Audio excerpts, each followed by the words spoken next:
Quorum. So welcome to Appropriations Committee meeting on Thursday, March 28th.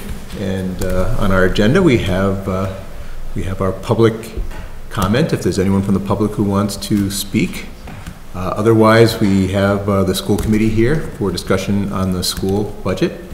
And I don't know if we have any minutes to go over, but and then we may go over the budget a little bit afterwards. So is there any public comment? Okay, item number 2, the school committee. What schools? I don't know if you want to join us here.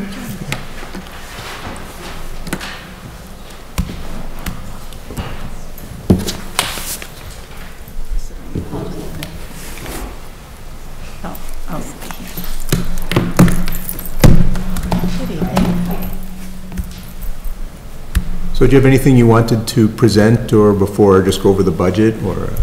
We do have a really quick slide presentation. I think it should actually be on this desktop, they tell me. Does anyone know what the password is? Password? Okay. Oh, it doesn't need the password. It's right there. It should be on the desktop. Okay. Is it on the desktop? Oh, it's on the literal desktop. Literal is right.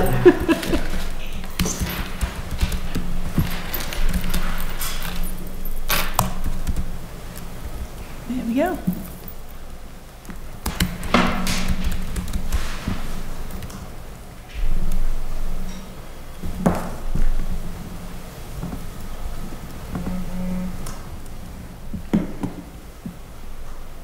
Okay, there we go. So we'll just go through this quickly. You have probably seen this 100 times if you have been in tune to any of the school committee meetings or the Board of Selectmen meetings. We've been presenting these same slides all along. So in constructing our budget for the year, obviously we want to keep our public schools very high ranking, and at the same time we really tried to stay to the budget message and think very hard about the money that we had and the programs that we have and keep things intact. So I think that we met those goals pretty successfully. I think there are places in our schools where we know that we have some capital needs that will need to be addressed in terms of growth. We know that there are things in our school that will fall into the operational budget, but for now, we think that the budget that we've put together is one that certainly honors kids, student safety, technology, improvement plans. All of those things were given careful consideration. So, as I said, we did have some challenges. As you know, we had some markedly increased enrollment this year. The school department belongs to the Accept Collaborative, and Accept Collaborative helps us with transportation for some of our special needs students. Because one of the big budget drivers left that group, we were sort of left with a bigger bill than we anticipated, so we had to absorb $200,000 for that. We opened the Marathon Elementary School, and that's no easy feat. It might feel easy to just open the doors and welcome in 550 pre-K and 1 students, but there are some stumbling blocks along the way. We do feel like we have some growing transportation needs. We were just in a meeting previously where someone said, but I look at my child's bus and there's only 30 students on it. And that can be true because of the geographic footprint of the town and some of the long and winding roads. To get kids home in an hour's time, sometimes we can only put 35 students on a bus. If we kept them on the bus for 90 minutes, we could be more economical in terms of the numbers, but we certainly wouldn't be student friendly. And then, of course, we have unfunded mandates that, challenge the budget all the time. So how did we get to where we are? We started out with a 9.9% ask. When all of the administrators came into a room, that's what they said that they would really need to keep their buildings afloat. So in the process, we did get rid of a few things. We got rid of an FTE at the high school.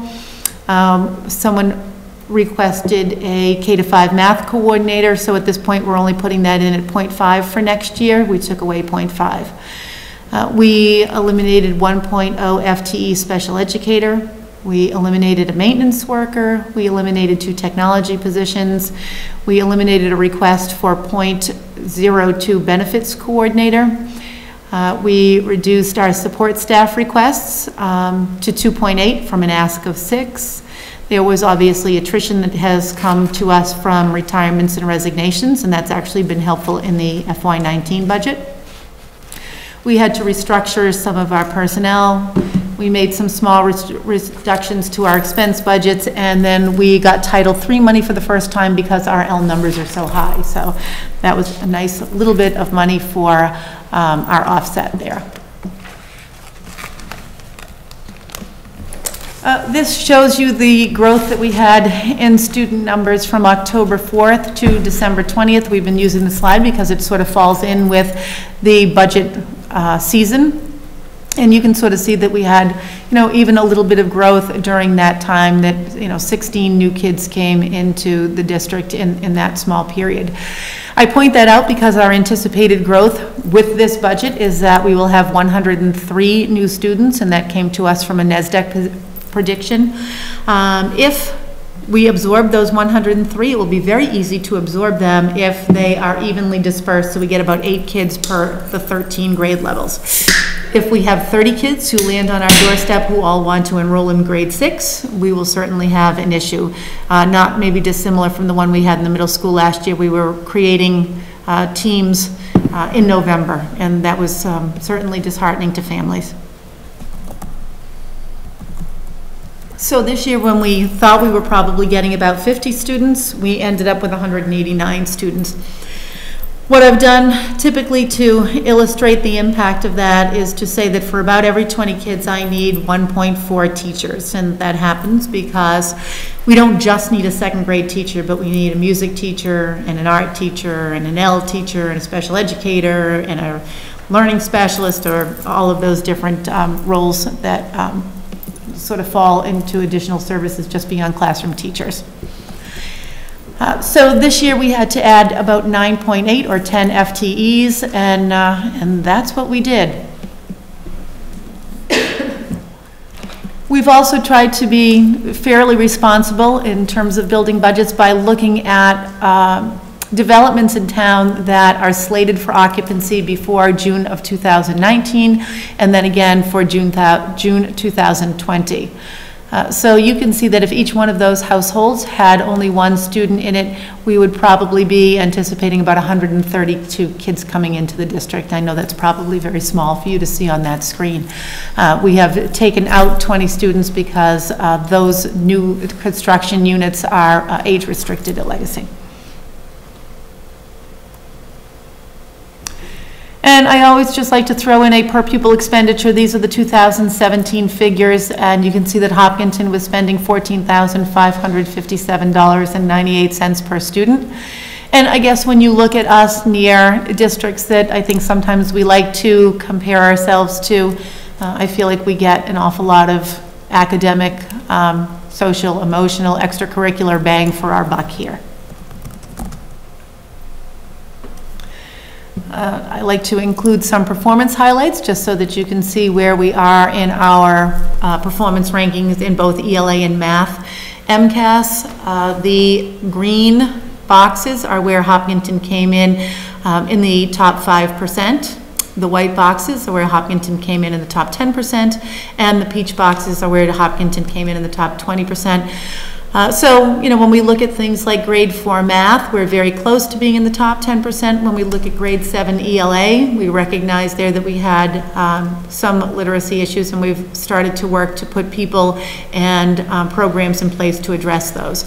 But we are always very pleased to see our middle school math scores and our grade 3 ELA and math scores. They're always looking very good. This year, a really nice surprise was grade 5 ELA. Those numbers had been much lower, and I think that Vanessa Bolello, the principal at Hopkins, has done a lot of work to bolster both ELA and math in that building. Do we have these numbers for the higher grades for high school? Yep, you'll see that right here. So some of the high school performance ones, I've just taken those out because they obviously get way more accolades, but they get way more accolades because they're available, not because, they do better than the other schools. So, in terms of SAT scores, we were ranked 18th statewide in both reading and math. 89% of the students at the high school earned a passing score, either a 3, a 4, or a 5 on over 1,100 AP tests that we gave last year. 100% of our students earned proficient or advanced on the ELA MCAS in 2018. That's pretty amazing not to have any student who was not proficient or advanced. 97% of our kids earned proficient or advanced on the math MCAS in 2018. The state gave out School of Recognition awards this year for the very first time, and Hopkinton High School was one of 4 high schools in Massachusetts named by the commissioner. There were only 4, and we were one of them.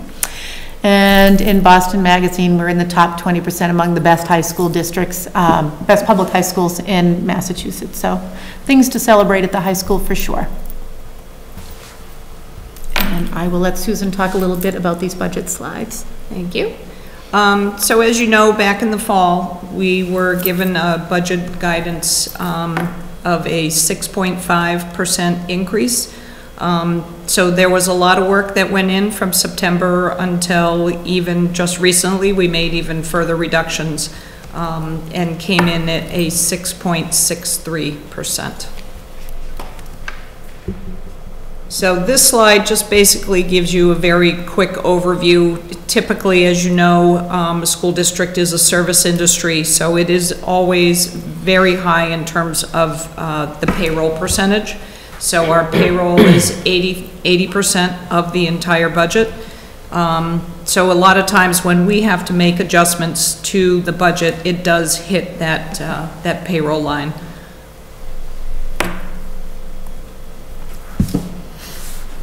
So the personnel, as Dr. Kavanaugh spoke about the increase in the number of students that came in FY19 that were not expected and not budgeted for the FY19 budget. These are the positions that we needed to add during the school year, and these are the positions that are being carried forward into the FY20 budget.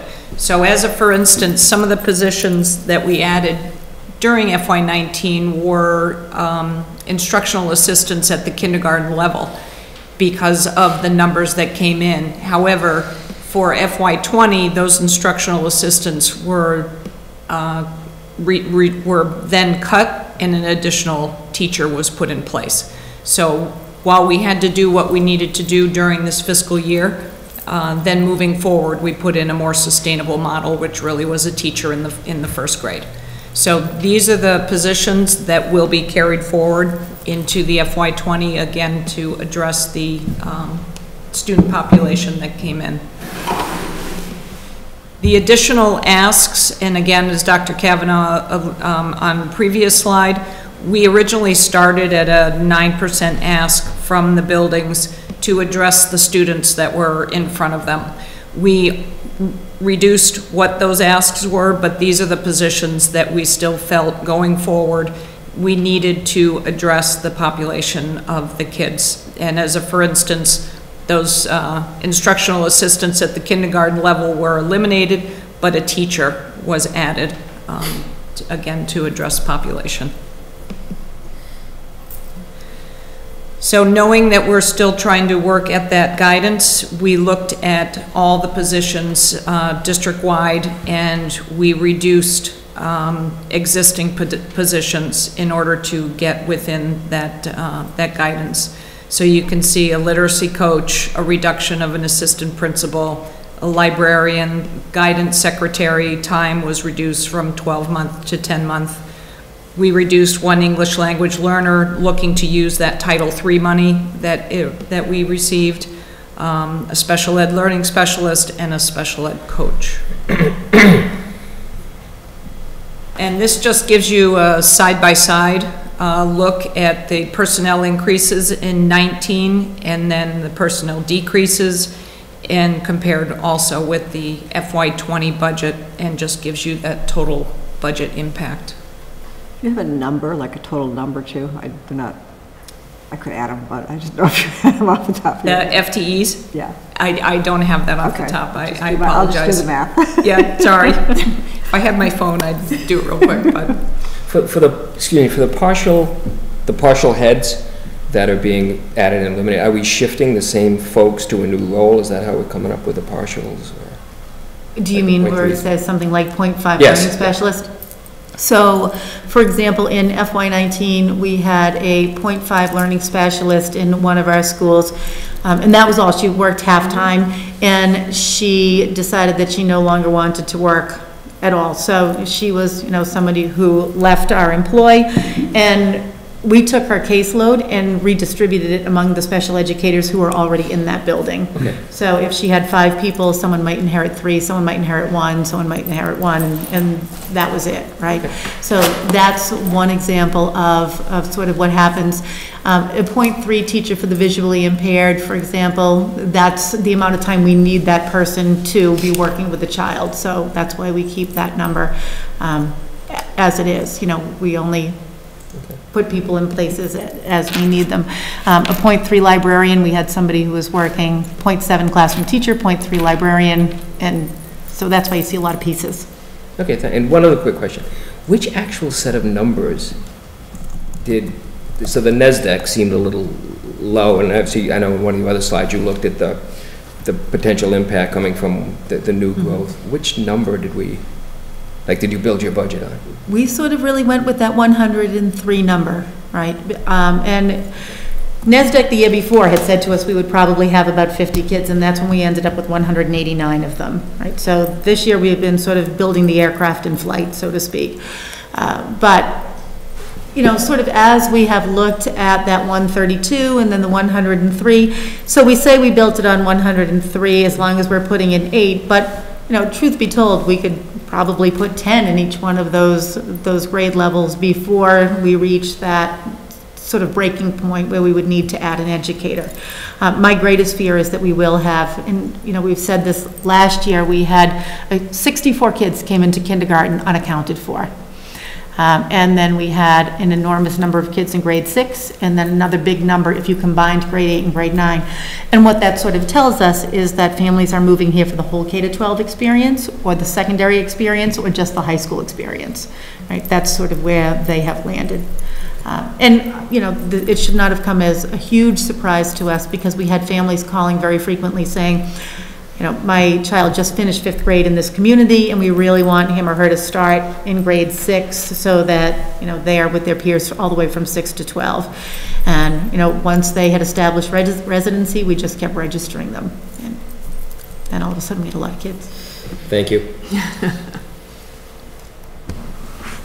And the last piece to the budget are really the expense changes. So you can see really the big drivers are central office, which is transportation.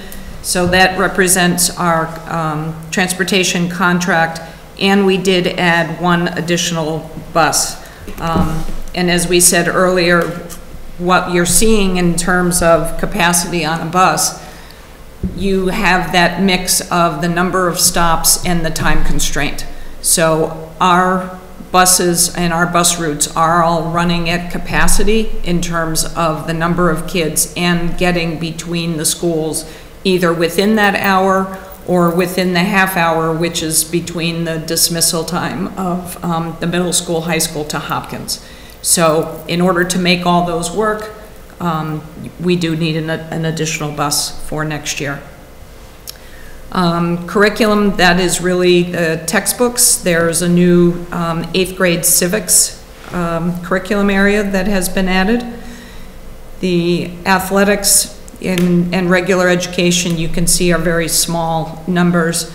Building and grounds is really our utilities. So bringing on Marathon, we were using an estimate even for this year of what was put out by the engineers, and what we're seeing is that is not coming true. So we increased the estimate for the utilities at Marathon, and until we get some real-time experience, probably over 2 years, to really normalize between commissioning and real use what those utilities will be. So those utilities did go up at Marathon. We also used a one-time rebate in FY19 for salaries. So that's why it looks like an extraordinary increase in that budget. And special education, we used the transportation money that was prepaid also to support salary. the positions that needed to be hired in FY19.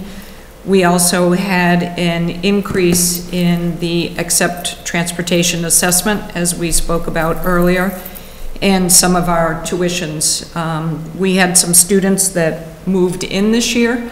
With the move-in law, you don't actually pay that tuition, depending on the time of year that they move in, but next year we will be responsible for that tuition based on that law.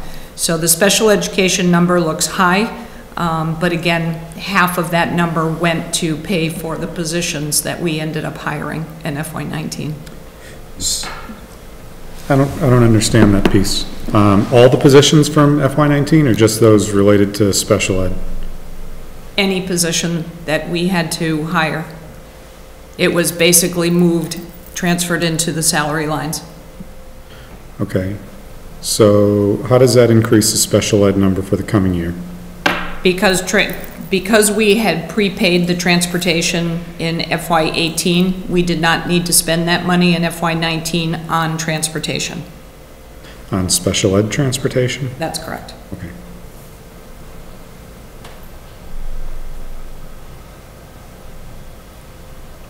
For this increase in special education, is there a impact with the circuit breaker? I guess, does that come in next year? So if the special ed is accelerating, are we always a year behind in terms That's of the correct. reimbursement? We're always a year behind. So we have normalized our, if you recall, for the FY19 budget, we pulled way back in the amount of special education, circuit breaker revolving that we were using towards the budget. We were using about $600,000 to offset the budget, but our receivable was only $300,000. So we pulled back to normalize and create a sustainable mechanism going forward. So we will always be a year in arrears of any increase, but it is lined up with what the potential, the estimated revenue will be. Are you projecting a similar amount to be funded? I mean, as far as, the percentage amount, or? I did not I'm staying conservative Yeah. on that. We won't know what the actual percentage will be until the budget is finalized, which in a lot of cases is July. Right, yeah, okay. And Governor Baker was suggesting more money for education. I don't know if anything was targeted, and I know it's just the governor's budget, so be interesting to see what happens. Right, Yeah. that's correct. And anything that happens as far as, the governor's budget, and as it further marches down the road, what they're looking at right now, or what the governor is proposing, is kind of that relook at the Chapter 70, but he's looking at a 7-year run rate in terms of implementation. There is indication that maybe somebody else may change a little bit of that, may make it a 5-year run rate, but some of the buckets may go up and down. Mm-hmm. So there really is no telling, again, until the final budget is passed, where we'll end up. Yep. What was the fiscal 19 impact for those new hires? I know you're showing 744, but it looks like that's their impact in fiscal 20, not 19. That's correct. Hold 1 minute.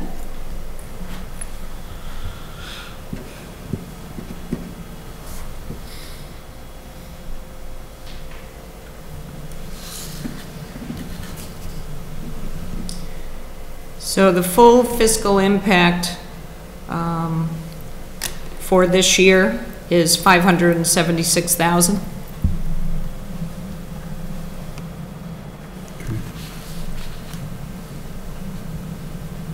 So keep in mind, obviously, positions were hired at different times during the year. So if something was hired halfway through the year and is a position that is carrying forward, while the fiscal 19 impact is only a half year, fiscal 20 is a full year. So that the entire impact of those new hires wasn't absorbed by SPED, just a portion of it? That's correct. Okay. That's correct. Yep. Thanks.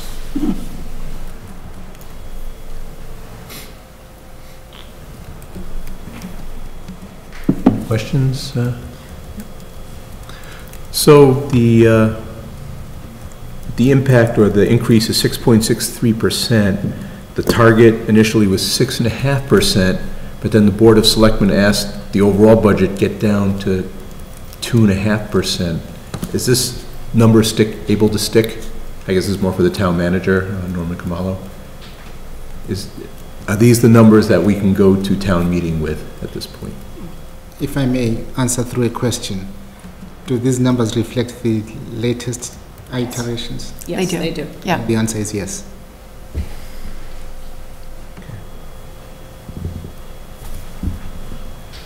Anything else with the operational budget, or do we want to go to capital articles?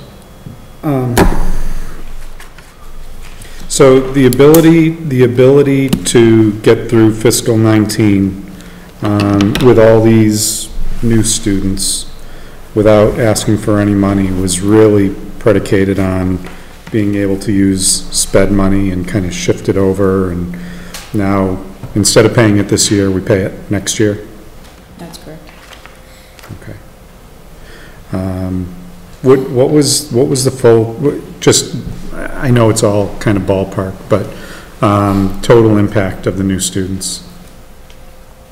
For the positions that were hired. The unanticipated students, no, everything, all in. I mean, I don't know, you probably mentioned it, but did we have to get a new bus or a couple new buses on routes, and, and then there's the students themselves and, everything else. So, I mean, the only, in addition to the positions, was the bus. Okay. There probably were some, minor adjustments in textbooks that would be purchased. A lot of textbooks are online licensing, so I don't think that has a huge budget impact. No, and it would probably land in the technology budget. Right. Just under, Yeah. I So- think the number might have been about 780,000. It was on one of these slides, wasn't it? Yeah, The he personnel. was looking for beyond the personnel. yeah. Yeah, comprehensively. So it would be, end up being over 780, or, Beyond, it would be beyond just the personnel increases, yes. okay. And there were, if I'm not mistaken, some move-ins that were out-of-district placements as well that we had to absorb, or that required additional supports? In any of the move-ins that were in and out of district placement, if they moved in and were in district, then they would have been captured with that personnel increase. If they moved in and they were out of district, unless it was a collaborative placement, we fall into that move-in law where we don't have to pay for them until fiscal 20. So an increase in some of those out-of-district tuitions is attributed to some of the new students that we don't have to pay for until 20 because it's an out-of-district placement. So that's true, we could be adding that number on as well. Okay. And then, now that other unanticipated cost for what was it, access? Except. Oh, except, I'm sorry. I was gonna go back and look at the early slide, but that would have taken too long. And that was another 200,000? That's correct. Yeah. So altogether this year, you absorbed over $1 million in unanticipated costs? Well, the except really is in FY20. That was not something that impacted us in FY19. Okay, Yes. okay, all right. So if this same scenario happens, so this year, it sounds to me like you were able to kind of shift things around because we had been prepaying a lot of things, and now you said, okay, we're not going to prepay, we're going to shift this money over to here, take care of these expenses, it's got to happen. If it happens next year, to me, it sounds like we're pretty much screwed. I would call it untenable, yes. You're much more politically correct than I am. Okay, thank you. And somewhat, if we On the don't, same would it be page. possible to go back to the slide that showed I thought it was a great slide, the estimate of increased, new children due to the growth? Not the NESDEC. The one with all the neighborhoods? Yes. The new I home see. projections? That one. Slide 7, Yeah. And it was 103, I think, is what the, Right, so what we've done is, in that first column, there are all of the developments, and then they tell you if they're condominiums or a single family, and the ones that are estimated to have occupancy permits by June of 2019, what we've done is we have sort of said what would happen if one child moved into each one of those houses, and if one child moves in, the number of students who would be added to the schools would be 132. And that would be assuming that they are all school-age children, right? I mean, if a child moves in who's 2, obviously that child would not be going to the public schools yet. Right. Have we done any modeling? Is any modeling out there of kind of like the average children per unit that's already in those new? I guess I'm a little concerned that we could see another great increase. So one of the things we have also done is, this is really not scientific, but it's been helpful, is to reach out to the welcome wagon people, because they go and they knock on the door and then they find out how many kids are living there, and are they school-aged, or are they preschool-aged, or do no children live there? And so her data has been a little bit helpful in helping us to sort of understand, you know, how many kids are actually moving into sort of which neighborhoods, right? And the data she's been giving us is also helpful in that it shows us which neighborhoods are turning over. Mm-hmm. Mm-hmm. So that doesn't represent, this chart doesn't represent. That's correct. It does not have the welcome wagon data in there. In the late 90s that are now, people are flipping them, yeah. I would say if you looked at the welcome wagon data, it would be, you would be a little more alarmed. There would be more kids. Right. What happens, I know you said, you showed us enrollment, for, I think it was October 1st, which I know is when the state has you tell them enrollments, but then you had people move in afterwards. Mm-hmm. So I'm assuming the state aid is based on that October 1st. So now that we have a lag, because you've added more students, we have to pay for them. And I'm assuming that date is October 1st. Do you get that money that same fiscal year, or does that follow through to the next year? Mm. So the October 1 number is what the state aid is based on. For the fiscal, it was for fiscal year 19. So then we have a lag. Now we're carrying these students without aid for those. Yeah. There's nothing we can do about it. It's just worth pointing out that we're also carrying that, you know. There was some discussion on when the hurricane, you know, displaced so many students. Yep. There was some discussion on looking at a different date, say in like March, but I don't think that has gone anywhere at this time. Okay.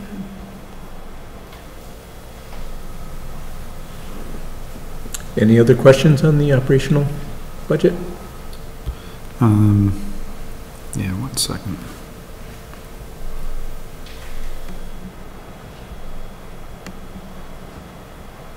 Yeah, I'm all set. Thank you. I have one general question. I know that the school committee has guidelines as to how many students in a classroom. With this budget and this staffing, are you still within those, or are you going to have classrooms that are larger, or where are you with your average class size? In building this budget, we think we're in a place where all of our class sizes are, you know, sort of where we would want them to be, but there are, be honest, some sort of danger points, right? So, for example, you know, looking at Hopkins, you know, if there's an enormous number of kids who find their way to the Hopkins Elementary School doorstep, some of those class sizes could get big quickly.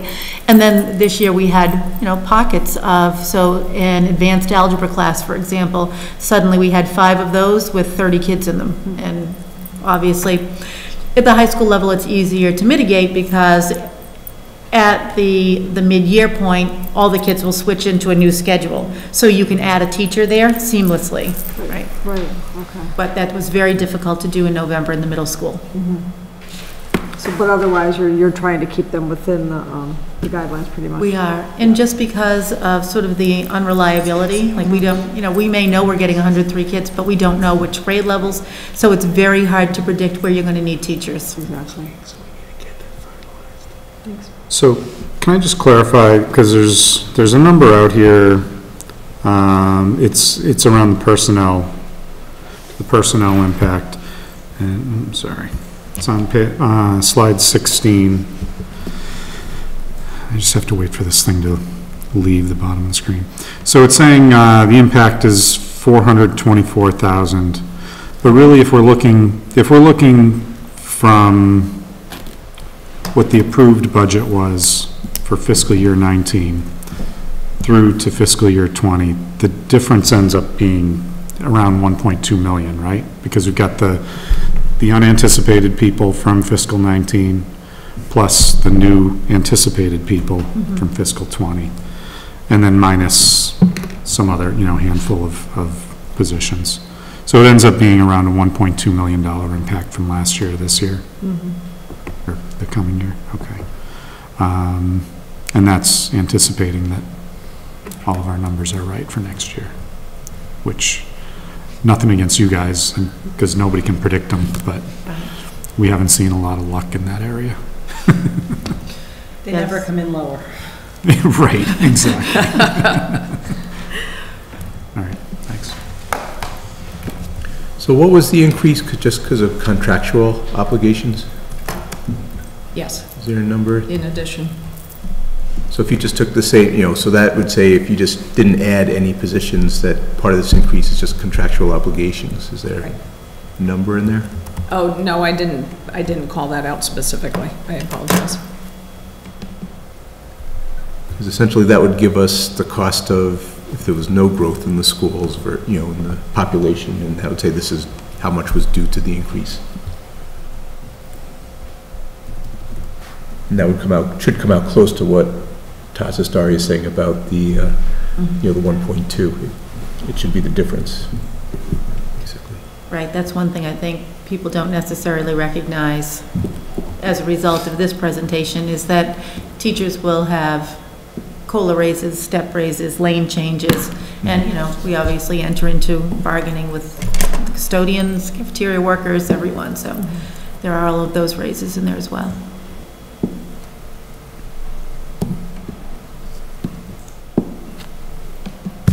So both Rebecca and myself, we sat through many of the school committee meetings where we discussed the budget, so we're aware of the pain going from, was it 9.9% down to 6.6, and I know it was difficult.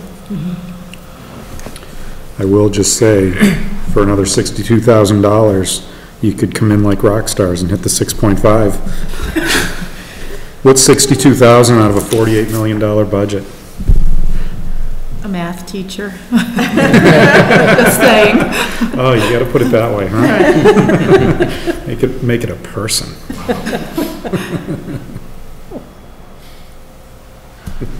All right, I think we're ready to go on to the your capital articles.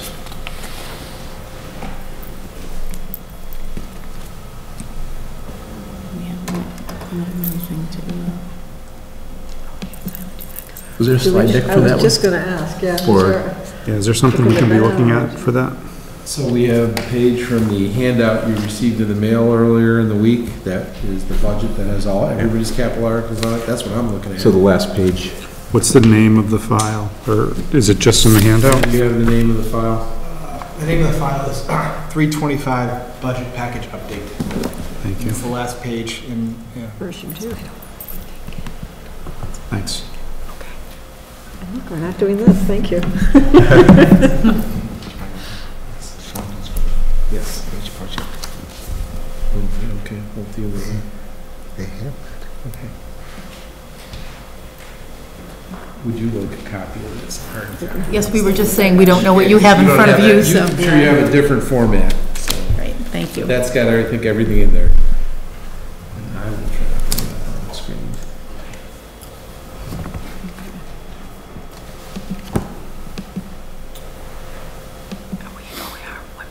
Okay, typically, I guess we would like a little more information on each, we just have, here's the cost, but sometimes we have a write-up on each item. Okay. You have those folders, they were sent back in February, January, February. Okay. I can speak through them quickly if Okay. you would like. So I'll go based on, because what I have on mine is different, but I'll go based on the order that is in the packet that you received. So the first one is the school capacity study for $50,000.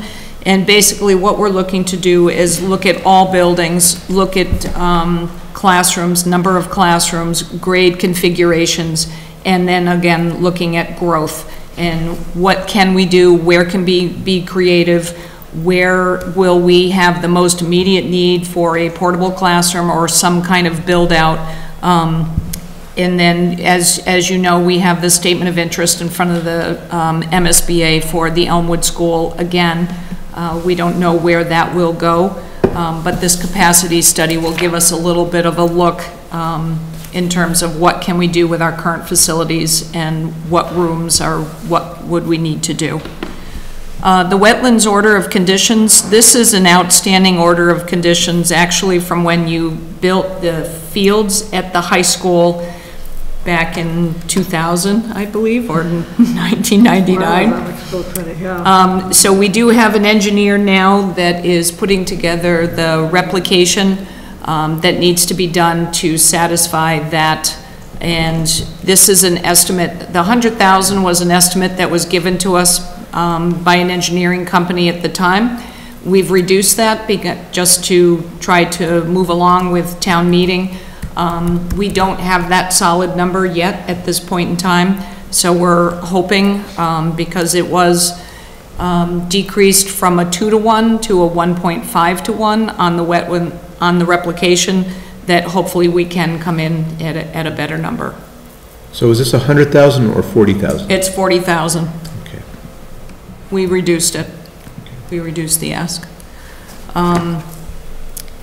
The next one is the roof engineering. We are looking to get the engineering done for the middle school and some of the high school to get those roof replaced, or I apologize, Hopkins.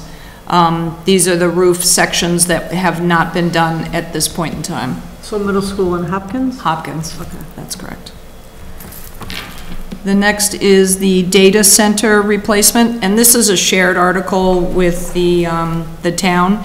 This is really the guts of the connections for all of the internet and everything that goes, handles both the school and the town. The boiler replacement, this is going to be a process where we're beginning to replace a line of boilers at the middle school, the high school. The middle school has 2 boilers, the high school has 5, and Hopkins has 1 boiler that would be further out, but that system actually runs as a lead lag. So that boiler right now is not the one that is running all the time, so we have more time to be able to replace this. So that would be what that would be, kind of a process that we'll be doing over the next couple of years. I'm sorry, which school is this again? Middle school. So the ones for this year are related to the middle school only? Middle school, okay. Yes. The next piece is district-wide facility improvements, and these are a combination of building and grounds equipment, HVAC equipment, and flooring throughout the district that is combined into one article. Can we get a breakdown of what? Sounds pretty it is? diverse. It is diverse. Originally, it was put out as 85,000 for building and grounds, 45,000 for HVAC, and 40,000 for flooring. That was the original article that we collapsed into one.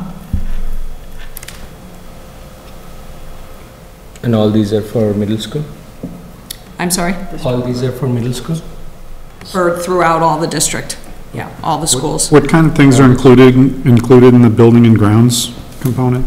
Is that for the buildings, or is it equipment to maintain the buildings? So one of the things is a line painter for the fields, to give you an idea. So it's a variety of equipment. So currently our line painter is basically not working. It clogs all the time, so this would be to replace that line painter. Is that it? Tractors. Is that it? If I recall the list, I think there were some tractors and some other. There's floor machines, the machines that clean the floors in the buildings.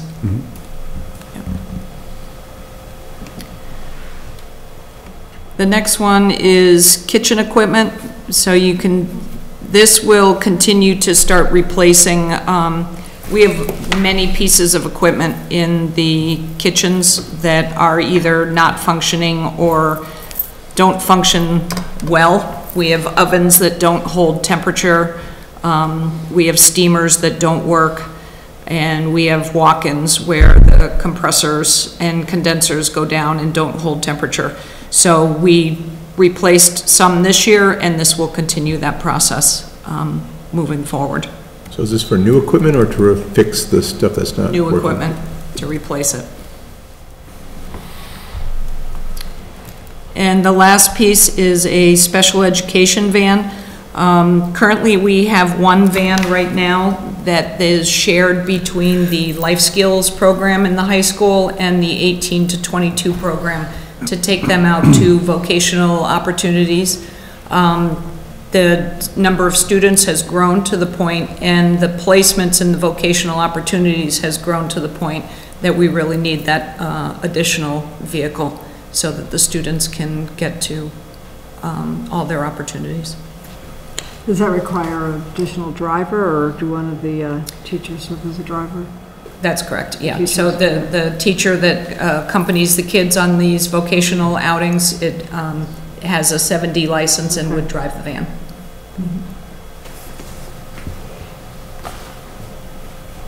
I believe that's all of ours? Oh, I apologize. Nope, they're down below.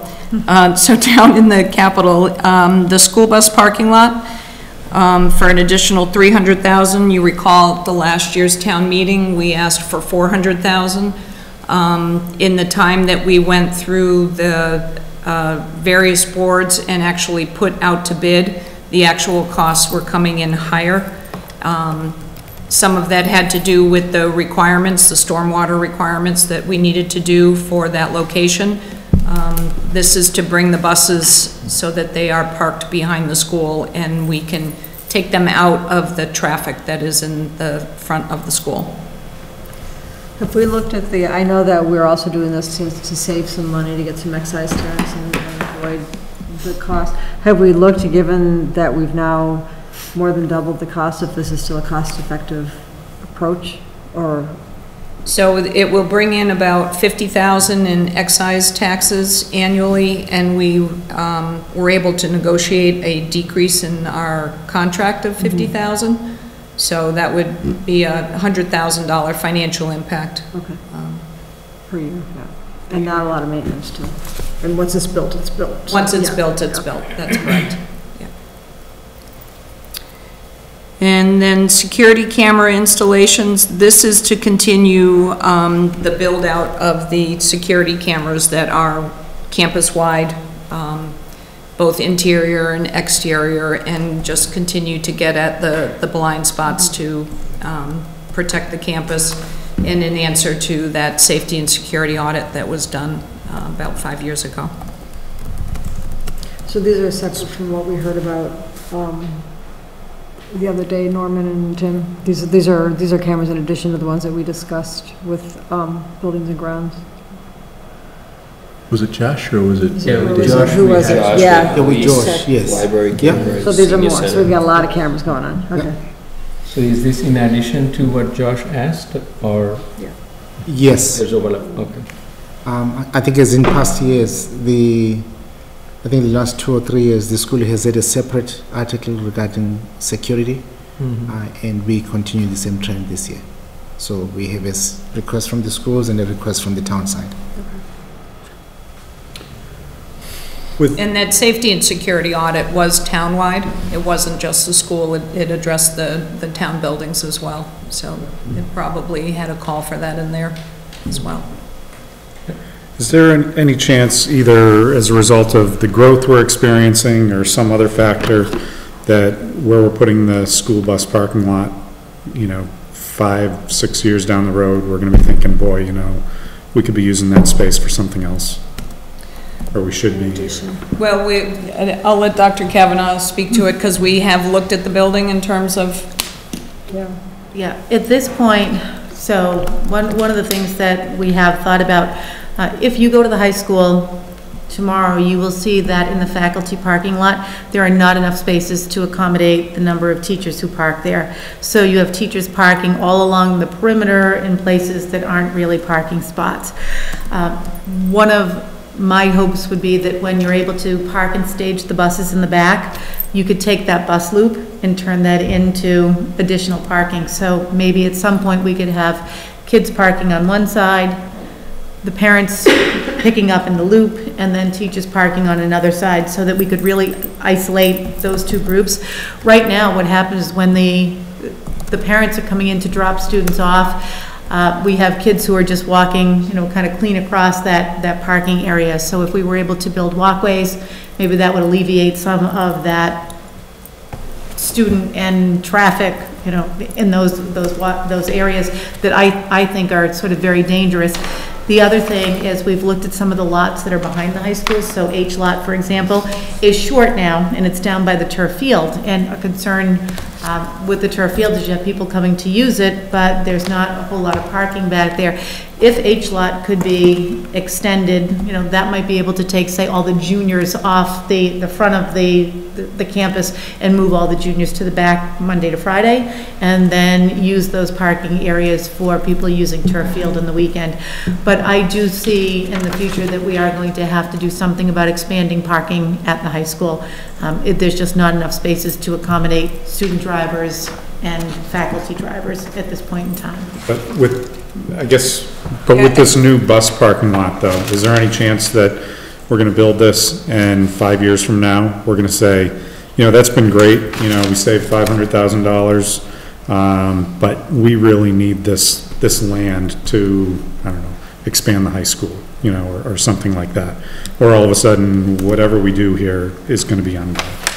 Well, so the other thing that we just met with someone who had been on the high school building committee 20 years ago, because there's been all these conversations about whether or not you can add classrooms to the back of that building.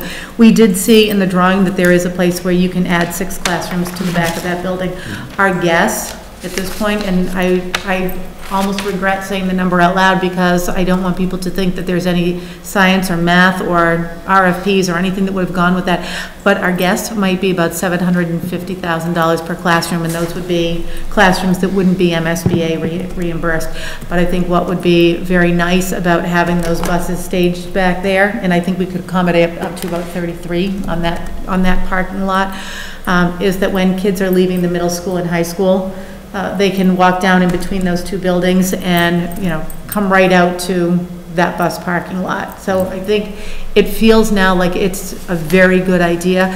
If you ask Mr. Bishop, who uses Field 9 right now, where the bus parking lot is going, he'll tell you it's really too small a parcel of land to, sort of emulate any kind of game on. So you couldn't actually have sort of a field hockey scrimmage or anything like that there. So now no one uses it. I mean, kids might go out and do a little ultimate frisbee or something just for fun, but essentially no one's really using that piece of land. So I don't have qualms about turning it into a bus parking lot. And those 6 classrooms would not be where the parking lot's going to be? Is that a separate? Correct. It would be Okay, attached yeah, to the back that's of the what I building. remember. Yeah.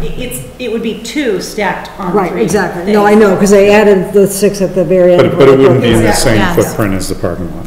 It would not. If you look at the back of the high school, you know how there are like 2 little things that jet out? Yeah. That's really non-scientific, but one is longer than the other because, like Rebecca has said, it already had the 6 classrooms added on during the construction of the high school. The second set of 6 classrooms, if it was added on, would just make those 2 even. Okay. Thank you. I have one question, and I'm not looking for an answer, but you've got a couple of projects you mentioned, both the kind of the HVAC, the buildings and grounds, and how you're in a maintenance program now to keep those, staging it, as well as the kitchen equipment. Is that better put into an operational budget, or, I don't know, Norma, if we're going to do that under pay-as-you-go? It seems like I wouldn't want to, if it's an ongoing expense in kitchen, I don't think you want to borrow for kitchen equipment. Just curious as to where's the best place for that? Ideally, it would be Yeah. good to get it into the operational budget, so in 2019, when we were trying to get down to that budget guidance, we actually pulled some of these projects out and put them into a capital article just so that we could get there. Ideally, some of those do belong back in the operating budget. Funding, we're just not there yet. So in taking care of some of this backlog, you know, at some point in time, we'll get in a better place so that we can answer to these in the operating budget. Okay.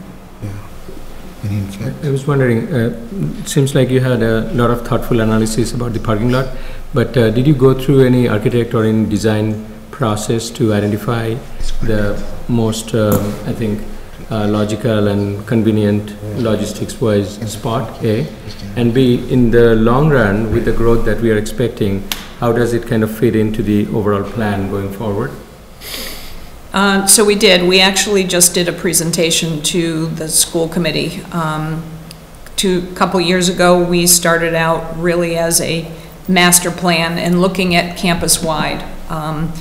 And some of the parameters were around the safety of students.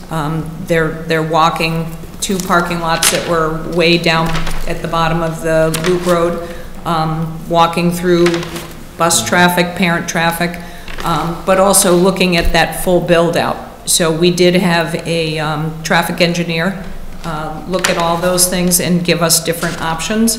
And we looked at all different places where we could potentially put the bus parking lot, and where we ended up really seemed to be the best and the safest location.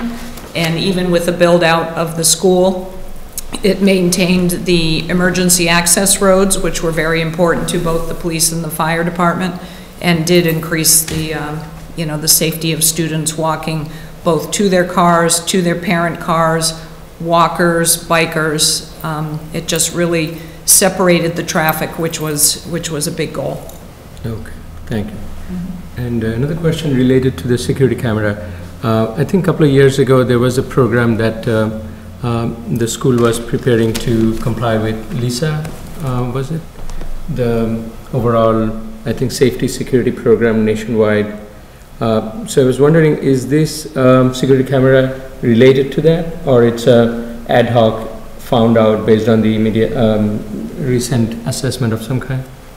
So it is an assessment of the campus. The interconnectability is something that we would be doing not only for the schools, but for the town and then town by town.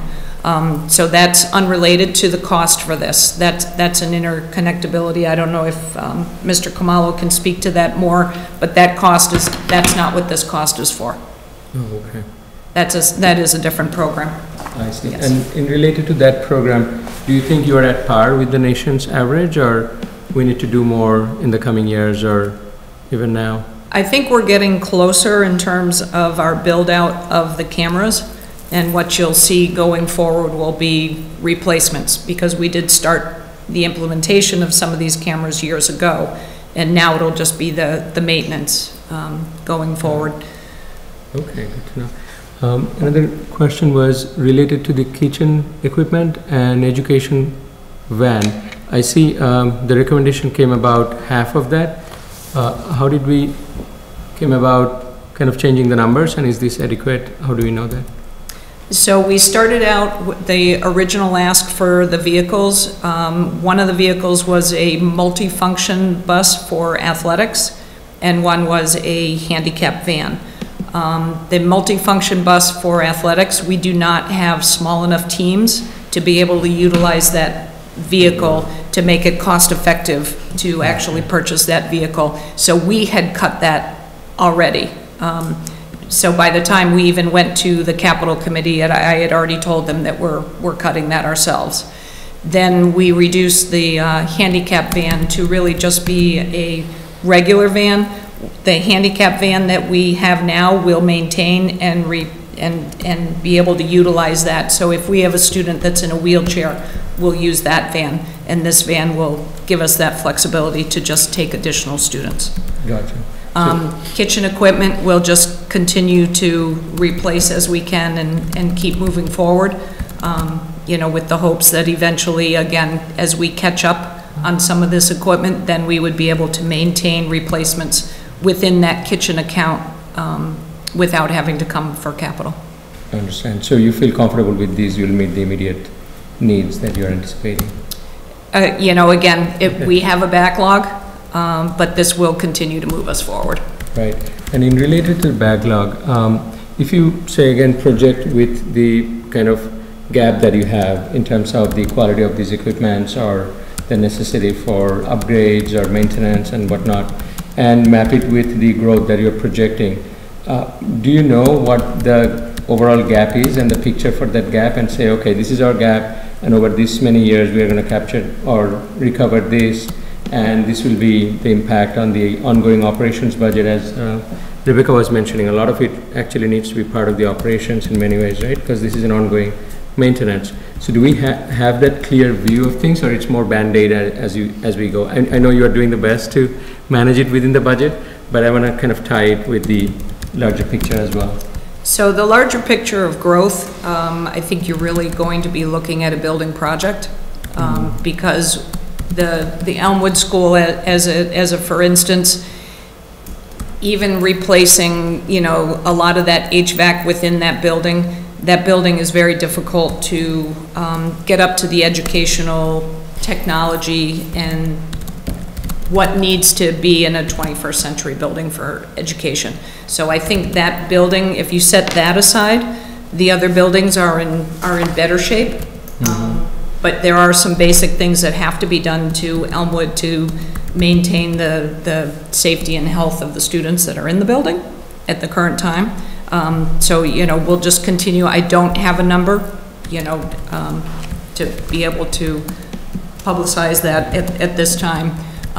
But, you know, there are some things that need to be done over the next couple of years, just replacing equipment that has just been shut down.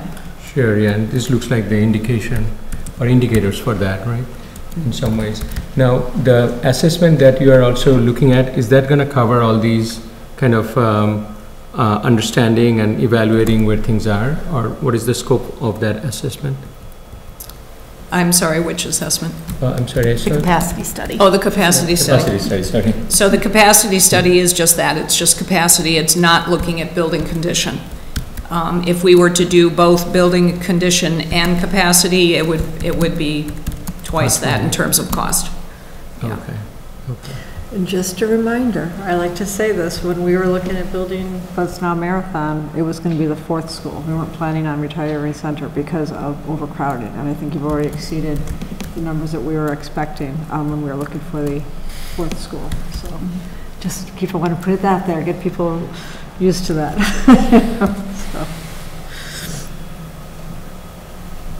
So. Got it, thank you. Yeah, I think, looks like at one point you would want to do that as well. I mean, on the go, or kind of overall assessment of these things. Any other questions on Todd? What's up? Thanks. So I have one last question or comment. This is just continuity year over year. So last year you came before Appropriations Committee with the turf fields, and that was a $3.5 million project. And part of the agreement to this project that there was going to be a fundraising effort for $500,000 to the fields, and I was just wondering, I'm just annually asking how is that progress going on that? So there's a group of people that have been working very hard in approaching a number of local businesses, and they are not at the $500,000, but they are working diligently. Okay. It has been more difficult than anticipated to get the money after the project is built, but they are continuing to pursue that very actively. Okay. Any idea how much progress they've made? I don't have the numbers off the top of my head. Yeah, just to keep in mind, we were talking about it, that how to really, like you said, it is harder, but they were committed to doing this, and that kind of the agreement was that there was a phase A and phase B, and that in order to do phase B, you were going to, before phase B would be considered, you'd get to the 500,000. So I'm just curious, you know, what's the plan in place, or I know it's difficult, but is there, you know, the library went through this, and they really, worked hard to do it, and it took quite a while. And they probably have some good recommendations there, but we're seeing that now, that for the last 2 years, that's been a revenue source that really has helped pay the debt. And as you can see by the struggles in our budget, as we've been hearing today or earlier, that everything really is important, for the burden of the taxpayers. So I just wanted to bring that up, and if you do have a plan, Thank you. we'd love to hear it. And So I can get back to you with more specifics, because I'm not involved in the fundraising, but I know that they are working very hard, and that they are continuing with different avenues, so that's... Great to hear. Thank you. That's all I have. All right, thank you. All right, thanks. Thank you. And to make the minutes easier for you, Todd, the slides, you just attach them with the minutes. Good job. Thank you. That's what I was gonna do. Good job. Thank you. That's fancy. You're doing the minutes. Not like the slide, it's a slides are different the minutes. neighborhood. I hope that's good with everybody. Information would be real valuable. To me, that's the biggest. Briefly. Although I just think the turnover is also... It's huge. Yeah, that is the turnover. That is the turnover. Yes. Good night. Everything I wasn't sure is how we explain this piece. As a use of funds. So I don't believe we had any other departments tonight. Is that correct? That was it? It was just the schools tonight? That's correct. And the only other thing that we would have to talk to you about is the file that I sent out yesterday, and I sent you 2 copies and shared it with everybody else. That was an alternative view of the sources and uses. And this is simply a presentation idea for the Appropriations Committee report. Does not have to be adopted. It's just a different way of looking at it. When I came in and looked at the format, what I realized is that we present the budget to the public in a way that is structured around the way the Department of Revenue computes tax rules. And it's not the most informative thing for the average taxpayer, because it never really shows you what the gross spending number is, and it never really segregates the uses and sources of funds. For example, although the Department of Revenue likes you to set aside debt, I view the $8 million we spend on debt as a use of funds. We're spending the money, we're raising the money, we're spending it on debt, and that should be kind of highlighted. So this is just one possible template for an alternative presentation that really groups what I think would traditionally be considered sources up in the top part of the revenue section, and then the presentation of the uses should be pretty familiar to you, because it has the 6 main categories underlined: culture and recreation, education, public works, and then things like employee benefits and our contributions to the stabilization funds.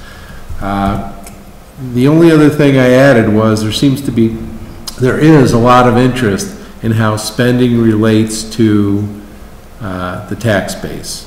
So I tried adding a little section on the top that talked about how the property tax base plays into raising the amount that gets raised from property taxes, which is the lion's share, 72 million out of the 90 million we're spending, and just try to show that link, just an informative way to look at it.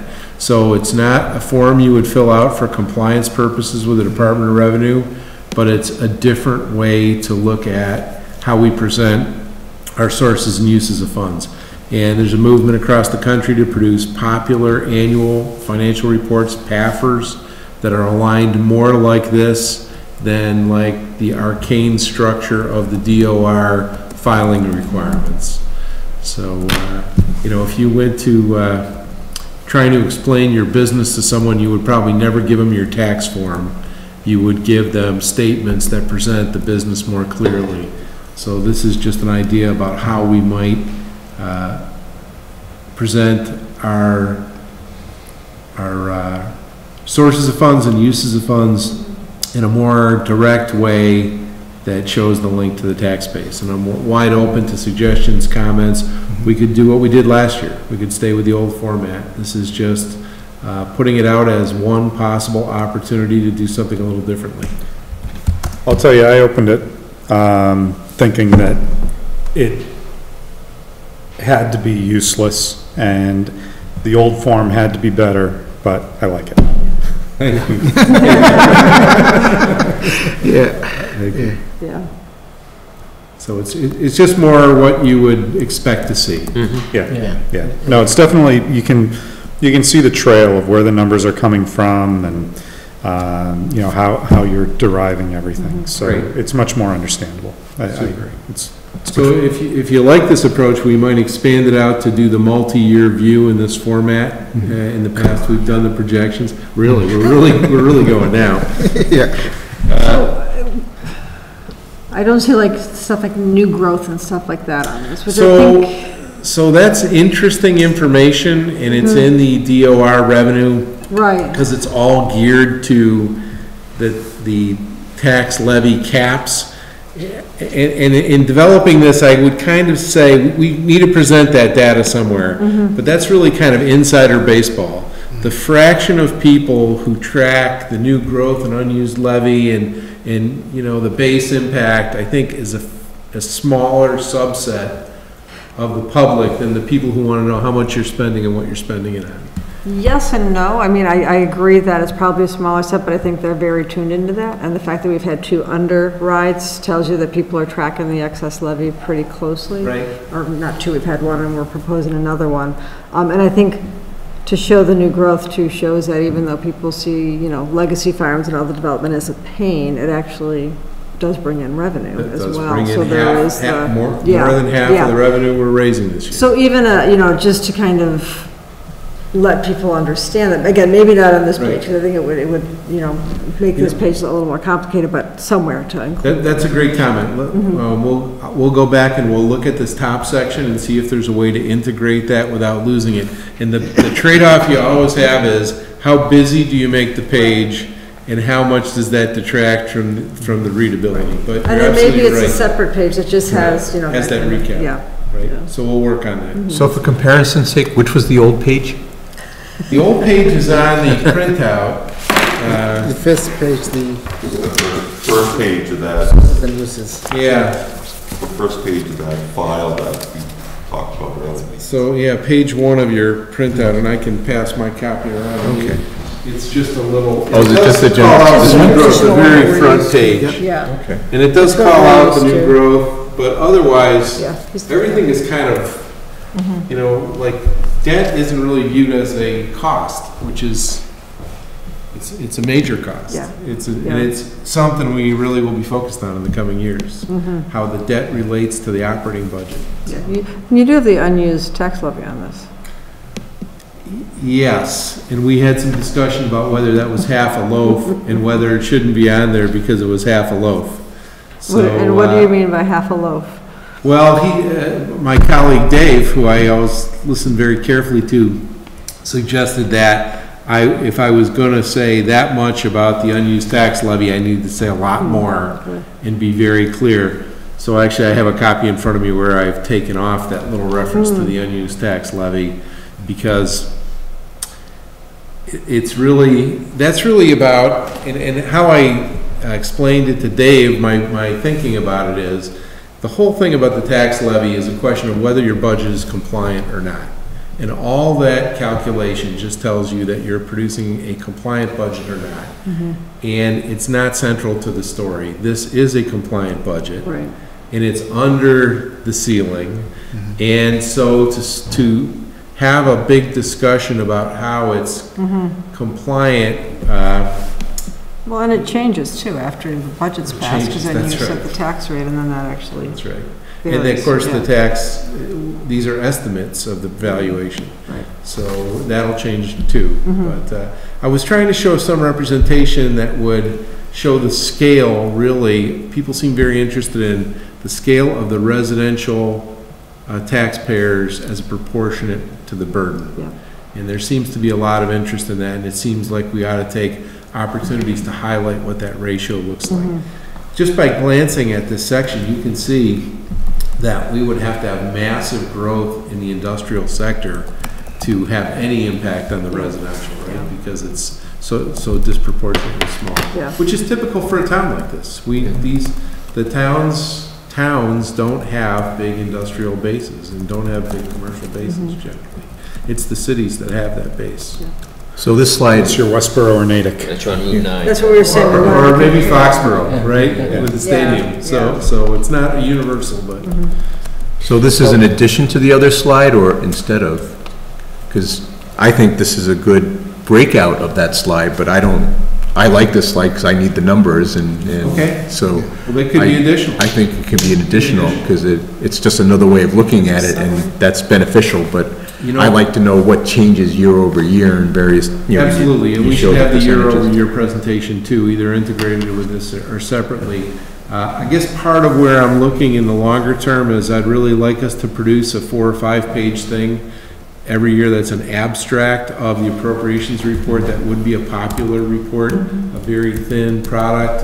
Concord does it, Lincoln does it, Lexington does it. Can you get us copies of those just to see? Sure, absolutely. Yeah, I'll send you some that'd be links. great. And it's something that's sponsored by the Government Finance Officers Association. They do have guidelines for how to do it. And then, you know, that's this year, and ideally, what people are doing is putting more performance data in with there. So you have in one place some very high-level financial information and some high-level performance information. And that really has a lot of benefits. It gets everyone thinking about the link between spending and performance. And, you know, in the federal system under GIPRA, back in the 90s, started on that path. And you can open any federal budget now, and you'll see the budget in terms of performance goals. So for the Coast Guard, it's maintaining navigation, search and rescue, drug interdiction, and the budget is actually framed against those performance metrics.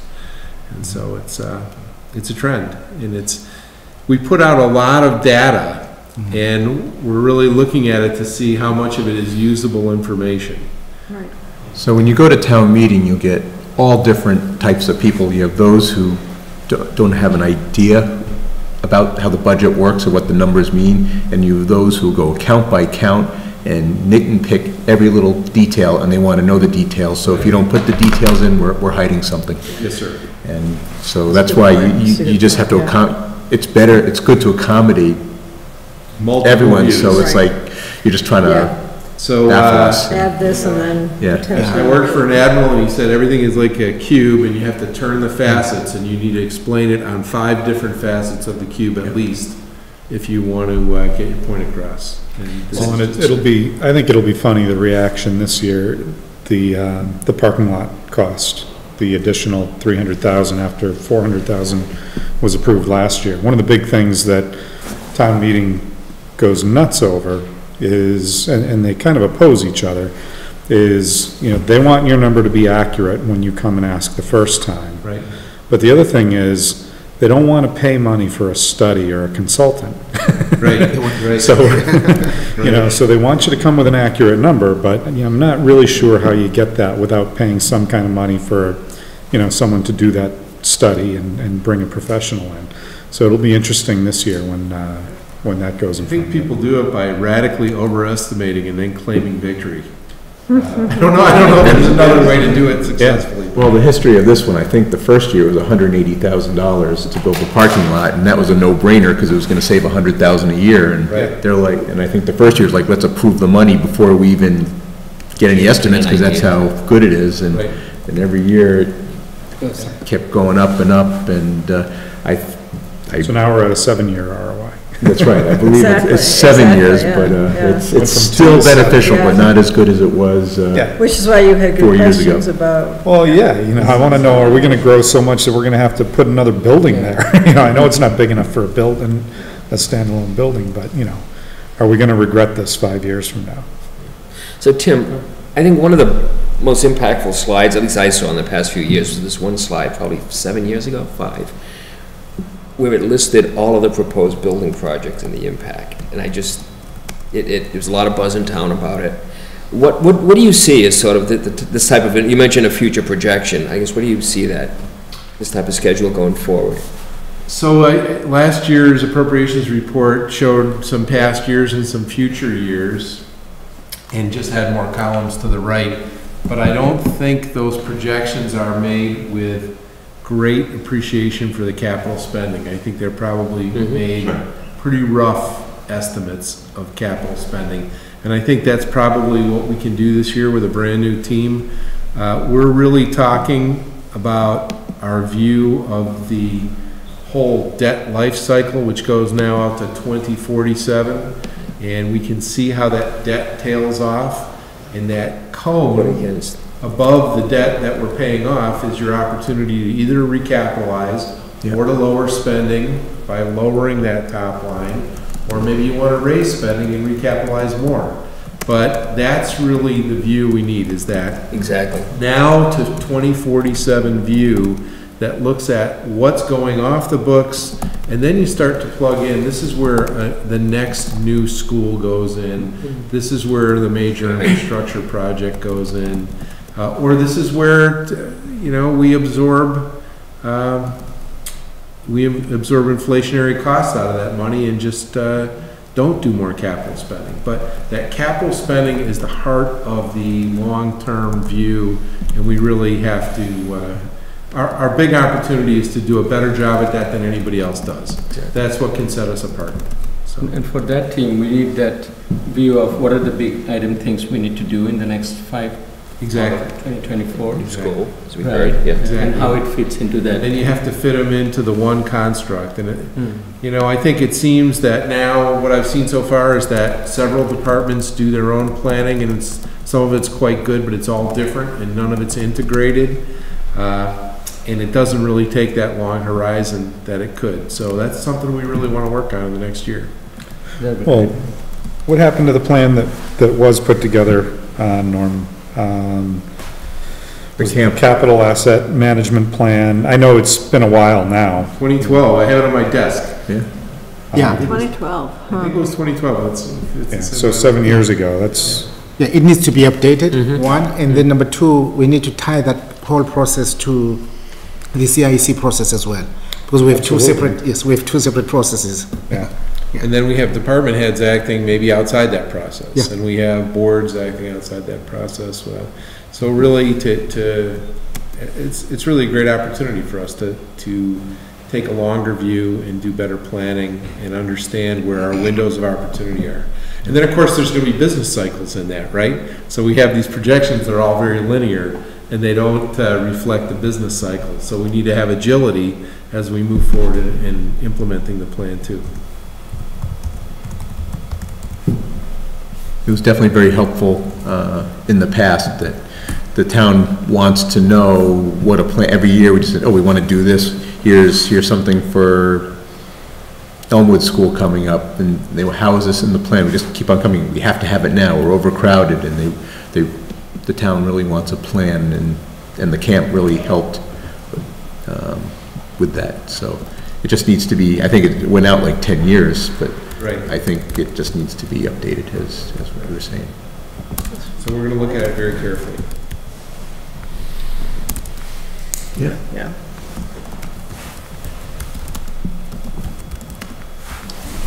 That's a good Just curious. slide. Yeah. The school comes off very slowly. Today? Yeah. Tim, just curious, quick question. The revenue you used to get from the EMC tax base, Right.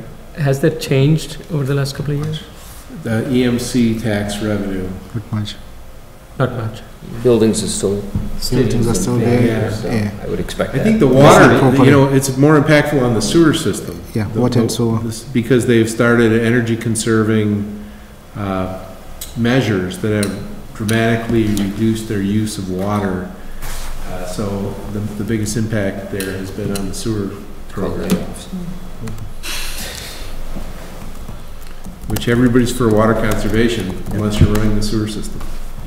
So.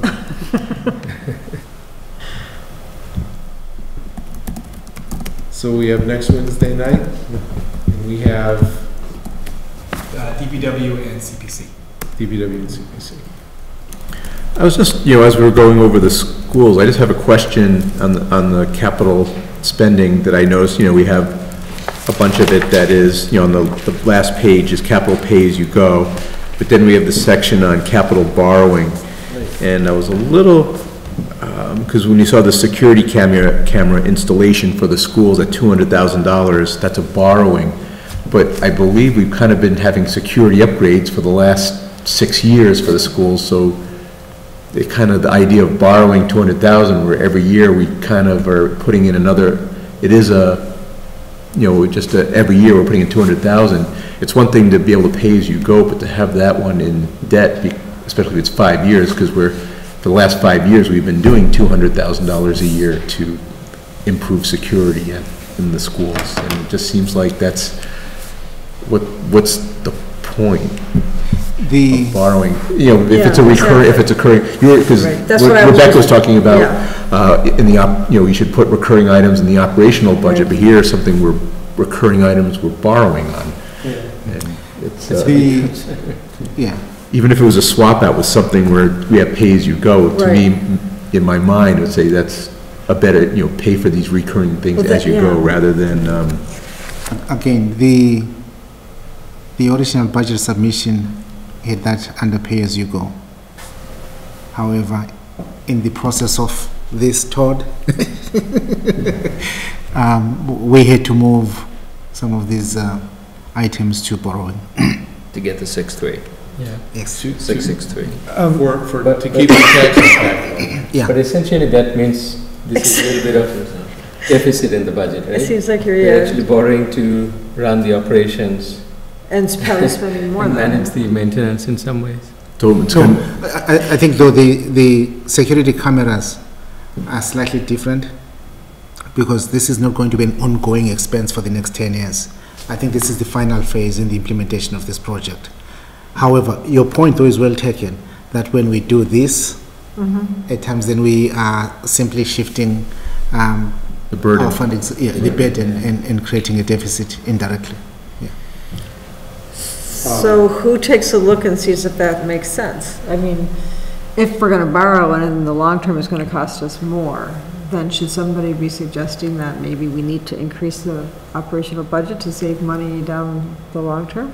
No, we're past that stage. The selectmen asked us to reduce the budget down to 2.5. Then what is our role?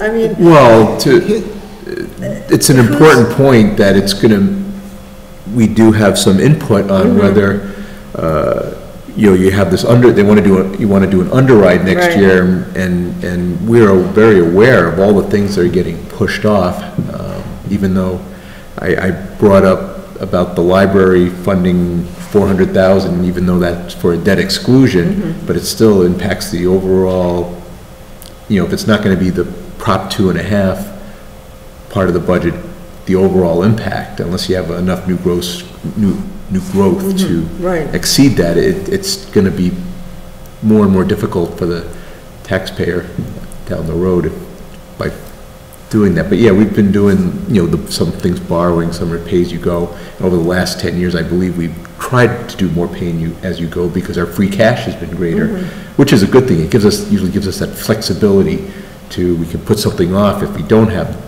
the free cash that we had. But Rebecca, in terms of, you know, what our role is, you know, I mean, I certainly understand that question. And I think that in my interpretation, our role is really to take a look at the guts of the budget at a lower level than the Board of Selectmen, and make recommendations to them if we feel that, you know, it's the appropriate thing to do. So, and they may or may not accept those recommendations. But, you know, I guess that's what I see. And then also make the recommendations to town meeting too. And so make it clear. In fact, if I may, I've been thinking about this question for a long time. I think Todd very well said, but slightly differently. The Appropriations Committee's role is to prepare a report for town meeting on the budget proposed by the selectmen. In the course of preparing that report, the Appropriations Committee can make recommendations to the selectmen for any adjustments that you may deem necessary. I've seen this work over the years. However, I think it needs to be said that, at least in my eyes, I see your role as similar to the Ways and Means Committee, where you're basically looking at, here is the expenditure plan for the community. What does this really mean in terms of the now, which is the current, the fiscal year that we're planning for, and the future? So when you comment about the sources and the uses, you may make observations relative to, here's how this is done this year, but looking at the long-term impact, you may consider adjusting how it's done, doing it differently. I mean, we've been bringing up some very good points in the last couple of sessions that, you know, to really get this down to 2.5%, where inflation over the past year has been 3%, we're getting rid of stuff, or in the case of what we're doing, we still want the stuff, but we're kind of pushing the costs down the road, and we can see that. People going to town meeting aren't going to be aware of that, but that's why I want to give a, you know, the overview to at town meeting, that those are the messages we can take, and whether people listen or not is up to them, but it's a pretty important message, and we show that in our, you know, in our charts. Some people do notice it, and it will come up, but this is. So, and we don't have to talk about this now, but I mean, I feel like last year we said, look, we're not funding the OPEC as much as we want to. I didn't see anything that necessarily changed how we're funding it this year. So how is our input then, if it's supposed to be for future years, actually being documented and considered when budgets are considered in the future year? I think we have to keep hitting that point, because ultimately it's the Board of Selectmen who are making that decision, and when we had our, was it November meeting or October meeting, we said we need to fund OPEB. It started off at 800,000, good intention, but as soon as the budget goes down to from 5% to 3% to 2.5%, something has to give, and they seem to, instead of, you know, class sizes of 25 or 30, they want to keep the class, you know, it's more important to keep the class sizes, and those are the decisions that are being made. But but it's important to be consistent with these messages, even if it is year over year, and you start to have a theme. Exactly. Right? Exactly, I think it's our analysis and our oversight leading to our recommendations, as well as making the communication so the selectman understands it, as well as the town's highest legislative, which is the town meeting. They get the flavor of, you know, the challenges and how the mechanics are impacting them. So then would we want to, again, not tonight, but consider whether or not we want to make a recommendation on this year's budget to the selectmen if we think there's something that I think that's something we need to discuss, absolutely. I mean, if we're going to have any, if we're going to have any chance at having any impact, if we think an impact is needed, that's the only way to do it. You know, as we all know, not a whole lot changes on town meeting floor. Exactly, You know, especially when it comes to the budget, so have to try to do something ahead of time. As far as your other point, you know, I mean, I personally think that we as a group need to try to be more involved in the budget process from an earlier point in the process. I know that, you know, the chairman is, you know, part of the budget advisory group or whatever we're calling it these days, and that type of thing, but the earlier we as a group can start getting our eyes on you know, potential budgets, as you know, right as the Board of Selectmen is taking a look at them, you know, then we can start asking questions, and we can, you know, raise concerns and things like that, so that when the Board of Selectmen has one of their meetings and says, yeah, you know, let's cut OPEB from 800 down to 400, you know, someone can raise their hand, or we as a group can say, hey, they did this week. Do we want to make it some type of a recommendation? That's my opinion.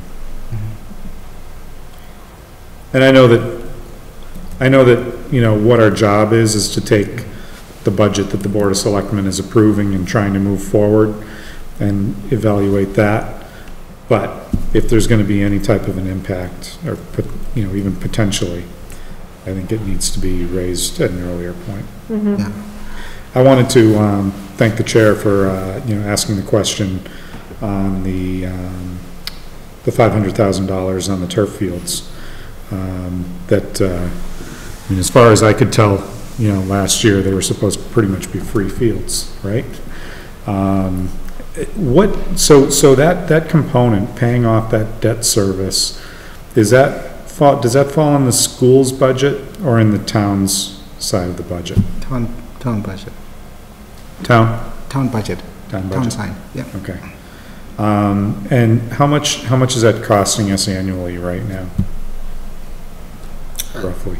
Of the fields, do you have the individual? Yeah, we don't have I don't that. have the line. We'll send the information tomorrow. Okay. Yeah. Thanks. No, but generally, when we do have these big projects, and that's always part of the, all right, if you will raise this, or we do this, it's been done over the years, and I just think it's important that, the library definitely, I don't know if they had professional fundraisers, but they definitely had an organized method year over year to I know they started at $2 million, but at least they got to, raise $1 million, because $2 million was really hard, Well, and they started much earlier, and, it wasn't something where they were coming in and saying, let's build the library this year, right, to town meeting. So it was something that they had more runway. I think it's great that, the group that's working on it is still, working hard. I know some of the people who are on that committee, and, there's no doubt in my mind that they're putting forth a lot of effort, because they always do. But, I also look at that whole $3.5 million cost, and, where monies were coming from. I'd love to see, how much we are actually spending on that, how much we took in loans, because, even money that seemed to be coming from an area that, has money to give, there were loans being taken out for that money. And that's the upsetting part to me, so. Anyway.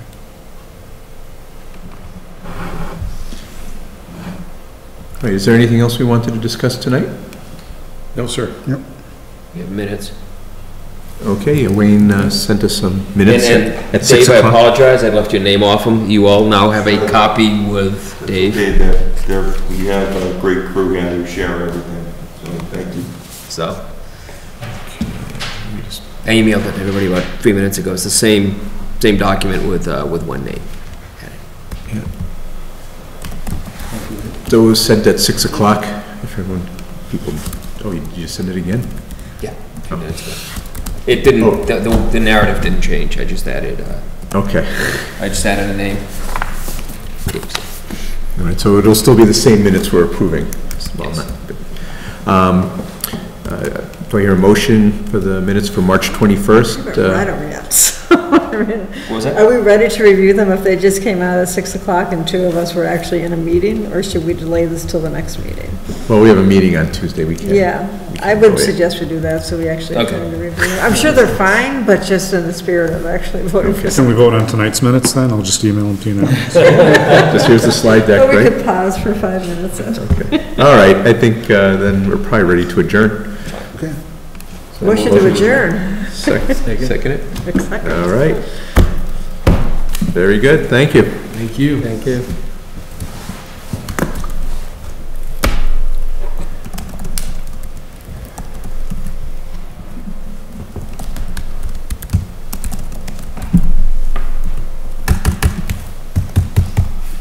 Finishing up the Save my notes. minutes on this. Yeah.